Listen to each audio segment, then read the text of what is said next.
Good afternoon, good morning, good evening, or whatever time zone it is wherever you're in the world. It is your Lore Saviour, and a very needy dog, so she's going to be in the video now. Come on, Holly. Up we go. Oh. Here she is. Say hello, Holly. Alright, we're going to wave with that one. So yeah, today we're going to be talking about... Good afternoon, good morning, good evening, whatever time zone it is wherever you're in the world. It is your Lore Saviour, and today we are going to be talking about a slasher horror inspired TTRPG known as Chainsaw. Specifically, we're going to be looking at the playtest rules, which you can get if you back it on Kickstarter and then download it from its backer kit link. And I'm going to put links to those in the description below, because I really do think this is a game worth checking out, especially if you love slash and horror games, and if you like the Mörk Borg engine. Now, I've thrown quite a bit at you here, but before I go any further, I just want to make it very clear, because I know there's going to be that one fucking person who's going to make this comment. This isn't sponsored, there hasn't been any exchange in money to provide this.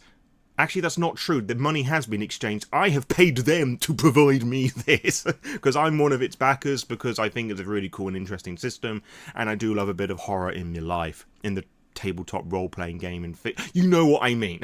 There's too many horrors in the world. I need to be more specific. Anyway, let's roll back a little bit. Now, you may recall that I mentioned Chainsaw not too long ago when I was talking about Dungeons & Dragons, the supposedly greatest tabletop role-playing game of all time. It's going to be in a card that's going to be up there, I think, where I talked about the biggest flaw that I have with that, and I talked very briefly about Chainsaw and how it uses the Mörk Borg engine. But what is Mörk Borg? Well, Mörk Borg / MORK Borg, occasionally known as Mörk Borg or More Bury or whatever the fuck. I've heard some weird pronunciations of this. MORK Borg is an OSR styled game. OSR meaning old school Renaissance or revival, which means it sort of uses an older version of Dungeons & Dragons, I believe before whatever third edition used, you know, where the D20 takes center stage or whatever. I'm not too familiar on that, but it's often described as an OSR styled game, where basically it uses all the different dice sets. You roll a D20 with Mörk Borg specifically, you roll a D20. Normal difficulty is 12, so if you get 12 or higher, you succeed. And then you roll a different dice to determine damage depending on the sort of weapon that you have. Like for the case of Mörk Borg, I believe like a great sword is a D10. And you can hit people with a bone, which is D4.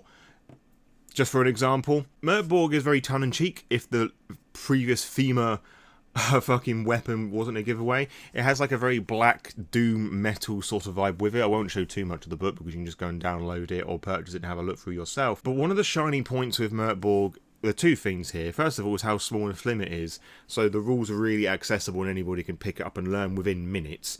Like all the rules are actually on the back page, and then you've got some other additional stuff on the front. But in terms of the purpose of this video, the people who design Mörk Borg, Stockholm Cartel, they allow people to do whatever they want and are very open about their license. You can create your own supplements as PDF or physical. People have done some really successful Kickstarters through this, like Pirate Borg is perhaps the most famous of these. And there's a World War I inspired one. There's one Orc Borg where you play a bunch of gun-blazing orcs in space. There's a smaller one that I have called BORK Borg where you play as a dog.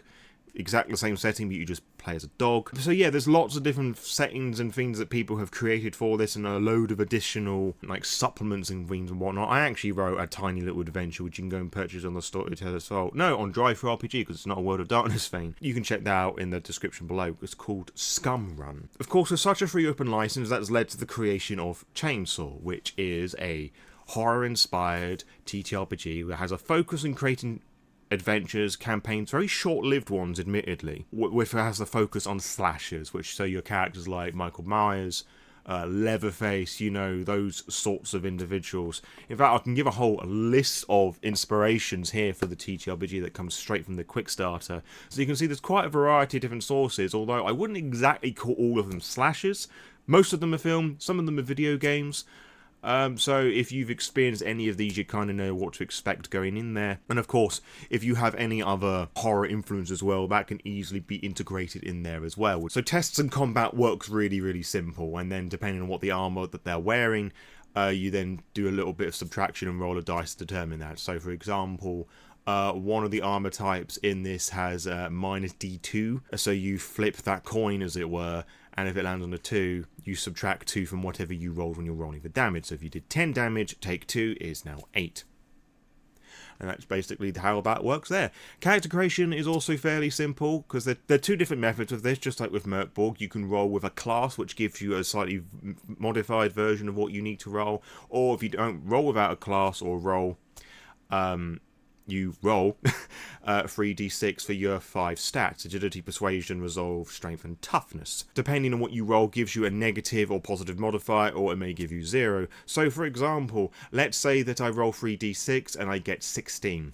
That would give me a +2 modifier if we refer to the playtest rules here. Now, I'm not going to be showing you this, of course, because I may show you snippets as and when I feel it's appropriate, but as I said, you can just support the developer here and obtain the playtest yourself. You can then roll up on the different equipment you get, the different weapons that you get, as well as potential abilities or spells. Now, in Mörk Borg, spells and magic come under the form of scrolls, and anybody can use them. You're not limited by a specific class to be using a spell. Anybody can use them. You just need to pass a presence check at the beginning of a day, depending on whether you can actually use these scrolls or not. With Chainsaw, and I'm pointing there because I have the playtest for reference, these are called cursed rituals, which obviously has a very more thematic feel to this. And if you fail a magic roll in Mörk Borg, and with this, a bad thing happens, so it just blows up back in your face, quite literally in some cases. But with Chainsaw, it does something a little bit different, because the cursed rituals usually come in the form of obtaining some sort of artifact or cursed object, and by using it gives you a curse. And again, if that thing goes wrong, then something else bad happens as well. And with creating these accursed rituals and these items, there's a lots of tables that you can roll upon to decide what they are and to give them a bit of creative flavour. So when I was testing this out, I was running this with my partner, and we did some storyteller games master-less play. I may use storyteller because I'm a World of Darkness guy, and that's what we used with that. And basically, when we were deciding up on a lot of the scenes, anything that we couldn't find in the playtest rules, because there is a lot of customization with the rules, things like weather, your character's mood, outlook on life, which I will touch upon in just a moment. What we couldn't find in there, we used Mythic, Games Master Emulator 2nd edition by Tanner Pigeon, which is an absolutely gorgeous book. Lovely stuff. It has lots of different tables and oracles for like deciding how the plot should go, lots of descriptors and whatnot, but this isn't about Mythic, this is about Mörk Borg. So we use that as our games master, really. And what we ended up doing with that is, because I am the forever games master, I tend to override a little bit with the narrative when we do these things, which isn't deliberate, that's just, you know, creative brain juices and whatever going. So what we did with this is that, say if I was rolling for my character to try and look for something, it would be my partner who would then describe the outcome of that, and vice versa. What I rolled, because you can also roll up names, and with Mörk Borg they're often very Swedish, because the company's based in Sweden, and very Nordic and metal-ish sounding, and some of it just basically comes down to weird noises you could grunt. But with obviously Chainsaw, they're much more grounded in Earth's reality. So when I rolled my character's name, I rolled a John Smith, I shit you not. And my partner rolled Sam Carpenter, which is a very nice little Easter egg there.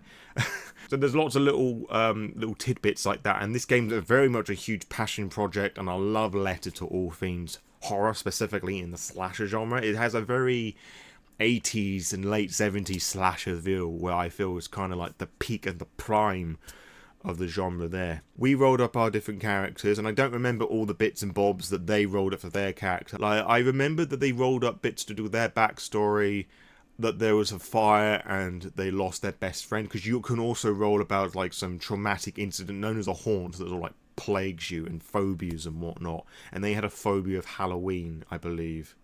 Or yeah, it was a phobia or curse or something that was connected to Halloween. As I said, I'm a bit patchy with that.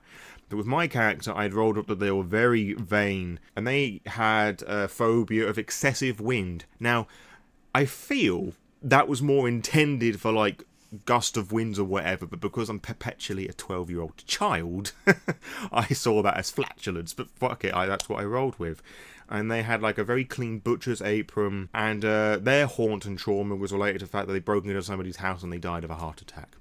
And the rolls that we had, my partner had the Tormented Mystic, which reads, drawn to the cosmic unknown, you've seen the other side, something calls you, it wants to desperately be found, what a terrible magnificence, no one believes you, but it isn't for them. Which is very evocative, and sort of very much leans into that sort of like culty vibe that you find with a lot of horror. It sort of leans more, in my mind's eye, sort of like the Children of the Corn, sort of rural folk horror sort of thing. And when we were playing our game, it sort of leaned more in towards a more cosmic horror. There were elements of a slasher there for sure, but just with the creation of certain elements, which again, I will explore in further detail. And they decided that was the role that my character wanted, my partner's character, that's what they wanted to be, and I rolled for mine and I got 2, which was the Spirited Nurse. Saving lives is all you know. When something is broken, you've always tried to fix it, giving people a better tomorrow.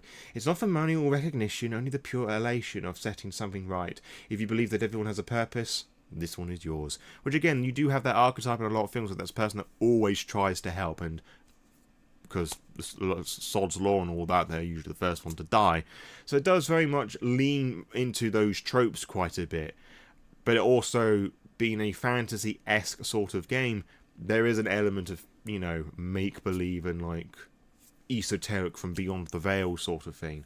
Like, a more typical role that you may find, or class, is the suspended athlete. From one of the best in your league to suddenly ostracised. They're all gone, the lights, the fans, your teammates, but you've lost before, and sulking won't change anything. Besides, now the real game begins. So, really stirs up quite a bit of emotions. Then you do have the jock, but obviously being a darker game, you are suspended.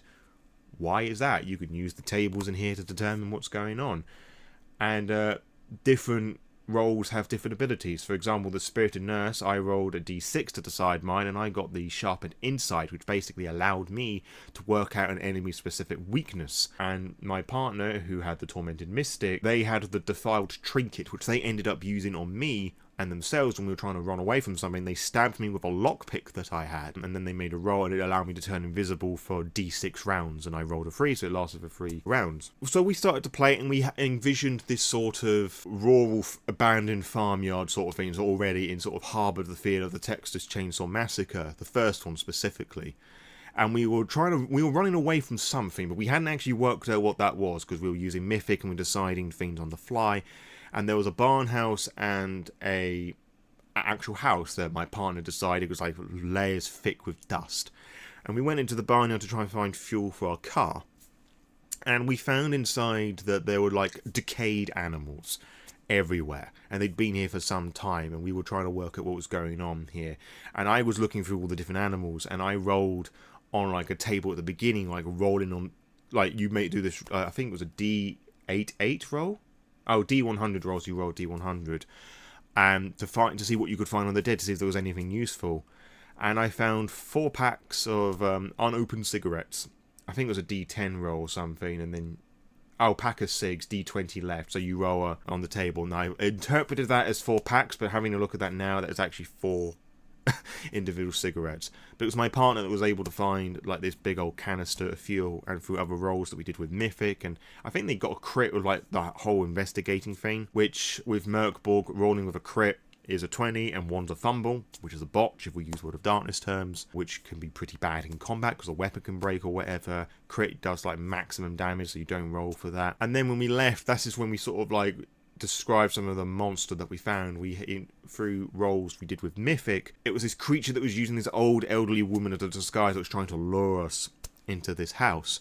And with rolls we decided it was ended up being this tall, lanky, nimble, floppy centipede sort of creature. It ended up killing my partner, and I ran away because I said my character was very vain and it wasn't within their personality to save them.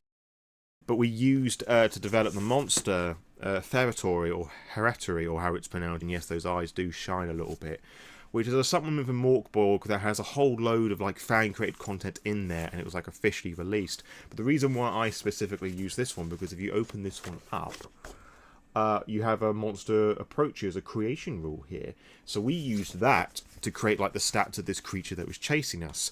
And why we didn't use Chainsaw for that, because it doesn't actually have any creation for killers or slashers at this point. There may be future playtests, there probably will be, that will like introduce more to people to obtain. But I think not having that there was a missed opportunity. I mean, sure, it being using the Mörk Borg rules and you can like pinch and pull things from the actual Mörk Borg material, it was incredibly easy to get that older material and said, okay, let's use this and like roll on some dice and see what we come up with for inspiration and combine that with our imagination we use with Mythic. But not including that here, I feel was a bit odd. There's a missed opportunity for sure. And whilst talking about things that was a little weird, my partner, they had the Tormented Mystic and they basically had to roll up immediately for their items and their curses for their specific item, and they found immediately from the get-go they thought that was a bit much, and the whole playtest thing could have been a bit more better organised so there wasn't so much flicking backwards and forth to find exactly what you're looking for, even though I feel that sort of leans more into like the very nature of Mörk Borg. There isn't a content, it just sort of like launches you straight into the fiction and just you have to work things out as you go along. It doesn't take too long to settle in, admittedly. Also, with the playtest, it's on a PDF only, and like a lot of the scrolling on the mouse wheel or tablet or whatever it is that you'd be using to read all of that is not as straightforward, I feel, as like having the physical book in your hand. And of course this is a work in progress, but it's something to keep in mind that I feel that will annoy some people, especially with the character creation and you're new to the system, Mörk Borg system, and trying to work out things how work. Like choosing that might cause a bit of a hoo-ha, as it were, but you know, it doesn't take too much to work out what's going on, but it's just that initial of like trying to work things out. Just a little gripe, and I think, you know, just take that with a pinch of salt, because my partner, when we did this, they weren't feeling 100%, but at the same time I feel that a lot of people will be coming into this potentially as their first introduction into the Mörk Borg system who may be a bit taken aback by that, but that's like a really common thing found with all of Mörk Borg stuff, so it's not exclusive to this, but it's just something to keep in mind as well. But yeah, well, my biggest complaint is that I feel that there should have been including some very simple like character creation, but even if it was like an abridged version of creating a slasher, because we do know that that stuff's going to be existing in this, but there wasn't here. And there's stuff to rolling for like really mundane things, mundane like the weather. And I say mundane because like the environment and the weather does have a huge impact on how horror is perceived and how to set in the mood for the players and whatnot. And there's a whole system here about like killing the killer, you know, and them coming back and whatever. Like there's a thing for that, but there isn't a thing about actually developing the actual killer or killers themselves, which I think is a bit silly. And you also have like this fear, dread and panic mechanic, which I really like, but at the moment I feel it's a little flawed. Basically, it comes down to whenever something frightening happens or you think it's warranted, the player makes a roll. If they fail, they enter a panic, which basically comes down to if you roll 2d20 and you take the better of the two results, or the worst one if you fail the panic roll, and there's a dread one and there's a meter that builds up and that gets to 6, and you fail that roll, you just die of a heart attack, which is particularly grim. And whilst we didn't explore that much in our game, because admittedly we both existed, it was there, my partner and I, because we're both very social players and we both naturally think about the whole horror element about how our characters are feeling and how, as games masters, how the other one is feeling. So it didn't come up all that much because of how we naturally played. When we did roll on those for the panic, it really did affect on our roleplay. Like there was that moment when we got into our car to drive away from the monster before we broke out with invisibility and ran into this like decayed and decrepit cornfield, where my partner had failed their panic roll and I had succeeded. So I was a bit more calm-headed with the role-playing for a moment, and my partner's character was beginning to panic a bit more because they realised that the car had been tampered with whilst we were trying to get away. Like in the time we were in the barn and this old woman was speaking to us, they had tampered with the car and we couldn't get the car started, so that's when we broke out and we ran away. But there was just that really little moment there, it was a bit before then as well, where this panic mechanic like really influenced the roleplay in all the best ways, and I love that. And some people may not like it that you have the characters' feelings and whatnot dictated by dice rolls. So if you naturally play like that, then I don't think it's going to be too much of an issue. But I do recommend that you include it here, because I feel it really does hype things up, and I absolutely love that. And also, if you're from a group or a table that predominantly does things with D&D or Mörk Borg, and that's not quite in the forefront of your memory because it's a more combat-focused thing, and socials, there isn't much in the realms of social mechanics, it's just determined by basically one dice roll, then I think this is a really great way of naturally integrating that into your play. However, I'm not entirely too sure what to do with fear specifically, because you have the panic that builds up fear, which can also build up dread. And it says if you get to like 6 dread, then you make a panic roll, this happens, and your dread has to be higher than your fear. But it doesn't say what happens if you get like a certain number of fear points and when that accumulates over into dread. I suppose if you got to 6 fear, that then equates to 1 point of dread, as we're working with a 6 dread. That kind of makes sense to my mind. Now, I could have been really stupid, and my partner may have missed this as well, but we couldn't work out what to do with our fear increases, because their fear was increasing quite a bit, but we weren't too sure what to do with that. And obviously when you do a dread roll, the thing I do remember that you subtract whatever you rolled on the d20 from fear. So if, for my partner's example, say you rolled the 12 and they had 3 fear, that would take it down to 9, which means that they couldn't succeed in that particular panic roll. But I feel there were bits missing, or I'm being really stupid and might be missing bits as well. But yeah, that kind of really sums up my whole opinion on the playtest so far. I think for what is there, I know it makes it sound like there are huge chunks of it missing, and I think what is missing are fairly important, but it's quite a beefy playtest. There's about 50 pages, a lot of it's customization and character focused, and if you know how to run Mörk Borg and other OSR stuff, you know how to run this, and if you've embraced horror, you can slide into this pretty quickly. And I've already seen on the Discord server this, which you should actually go and check out. I've been chatting quite there a little bit, and it's a very nice community of a small, very vocal group, but it's been rather nice all the same. There's some people who've expressed some, I don't know if concern is the right word for this, but I'm going to be using it anyway, like ways of integrating other aspects of horror into this. And I think that might be a mute and yet a valid point. Because, Chainsaw is very much the more horror-focused of the Mörk Borg supplements. They all have an element of horror to them, but they're all very tongue-in-cheek, and such as this one here. But I'd say Chainsaw is, one of the few that actually properly leans into the horror genre a lot more. You have, Corp Borg, which has a more corporate feel to it, which has a very relevant, shall I say, feel to it. And there's Kill Your Necromancer, which has another vibe to it altogether, and Cyborg, which is an official Mörk Borg supplement, which is the cyberpunk equivalent of that. But Chainsaw, I feel, is one of the few that properly leans into the horror genre, and I'm quite surprised it's taken as long as it has done. Sure, it's been 2 years, but it's interesting to note that this is the first proper horror game within the Mörk Borg multiverse, I shall say. The way that my partner and I were playing that had a more cosmic horror feel, because it ended up being this huge creature that was taller than this house that was chasing us. And so there was a horror slash element to that, because we were running away from something that was trying to kill us. But I do feel that with enough customization and just a bit of experimentation, you can quite easily include other horror genres in there. And of course, when the full game comes out, you could also write supplements that could include all of that. Because there was somebody who was asking specifically about Asian horror, and with ghosts and whatnot, and the more dread and supernatural feel to that, which I love, because I absolutely adore different Asian genres of horror, because it feels a lot more me than slashers. Funny enough, too, I do love watching a good old slasher, because every single person usually is warrant of dying, because they're some different brand of an arsehole. And we all love a bit of torture porn, really, because the human race, quite frankly, are cunts enough to see people suffer.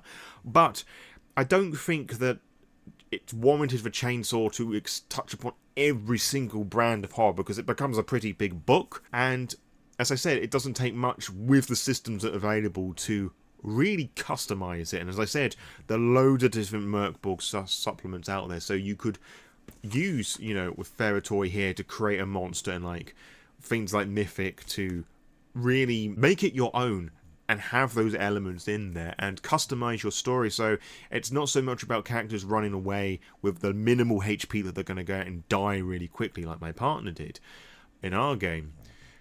You can fashion and tailor it to whatever it's going to be, and I love the fact that, sure, it's very much geared towards, like, surviving more than fighting the slasher head on, but you can really bend it to your will, and I love the flexibility that it has, and, you know, the fact that we're able to do that with the quick start, the playtest quick start rules, whatever you want to call it, with no games master, with no real plot envisioned, using something like Mythic, and then able to use an other Mörk Borg supplement to create a monster, our killer and slasher. It just goes to show how well the engine works and how well the playtest has been designed to keep that in mind, which is really fucking awesome. I am really excited to get my hands on Chainsaw, like a lot. My partner can tell you just how fucking energized I am for this.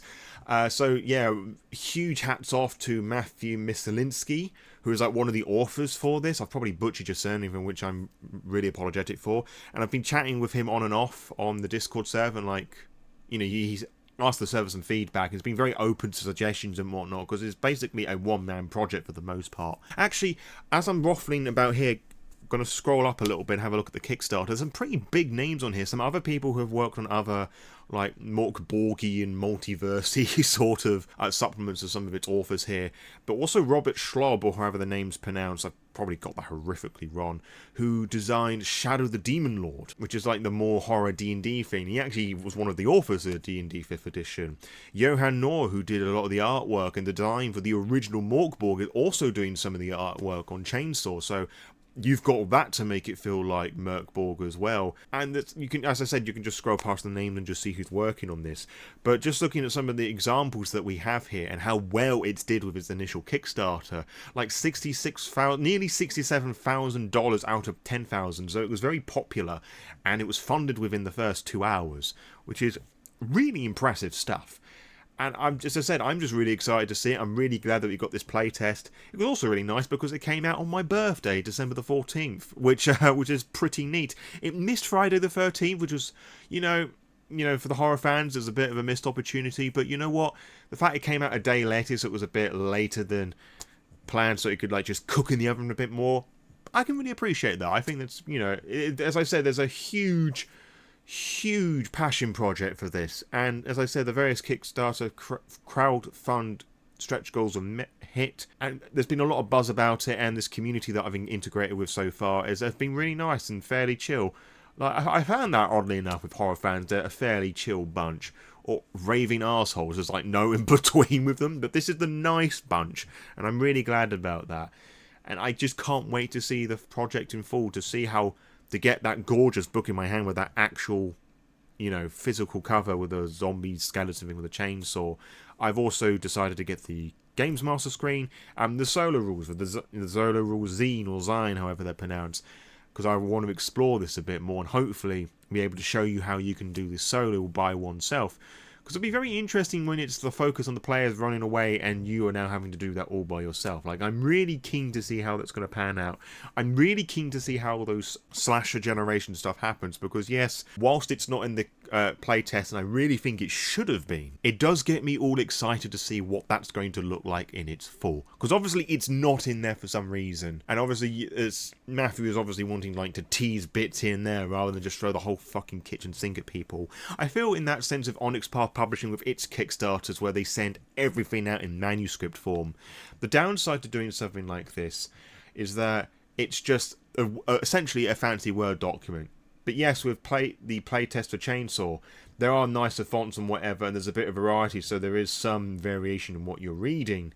But at the end of the day, it's still like a black and white document, and if all the book was like that, I wouldn't be able to absorb all of that in, really. So I'd much rather see everything in its full as it's intended to be when it's all done, rather than presented in a manuscript form and I just don't read it because it's just overwhelmed and there's just a lot of text there. And I also prefer reading things in the physical form of the physical book. But that's just me. But tell me what you lot think about all of this. Like, are you excited for this now? Now that I've been waffling around about it? Were you one of its Kickstarters? Let me know in the comments below, and check out a whole bunch of Mörk Borkian themed in the description below, as well as the Chainsaw Driftwood Archives, which is like the publisher, developer, name, brand, whatever that is going under, go and check out their Discord. There's a really nice bunch of people there, and tell them that your Lore Saviour sent them your way. Their way, I should say. As I said, you can purchase a whole bunch of like MORK BORKian fiends in the description below. You can purchase them with those links. I get some of the money back because I'm an affiliate on TTRPG, and a little bit of coinage would help me to provide more off-the-cuff and off-brand sort of things like this. Off-brand in the sense that it's not World of Darkness, which I want to do a lot more going into 2025, and it's only possible with your help, because, you know, these shit ain't cheap, and I want to be able to do all of this stuff for you. But I can understand if that's not an option for you, because, you know, as of the recording of this, the 18th of December 2024, in the year of our Lord Talos, Christmas is coming, and potential birthdays like the weird abomination that's sitting before you. So money's a bit tight for everybody, and even in the best scheme of things, money's a bit difficult anyway. But if you can, you can. If you can't, you can't. I'd appreciate it all the same. But what you can also do is like, share, and subscribe this video with any and all who love what I do. Go and support Chainsaw on Kickstarter and back a kit. You can do late pledges now. The whole whole crowdfunding thing is ended, but you can do late pledges and like try this out for yourself. Because as I said, it's a really cool thing, and I really wanted to see it do well. And yeah, I'll see you on the next upload, whatever that may well be for you. And until next time, farewell.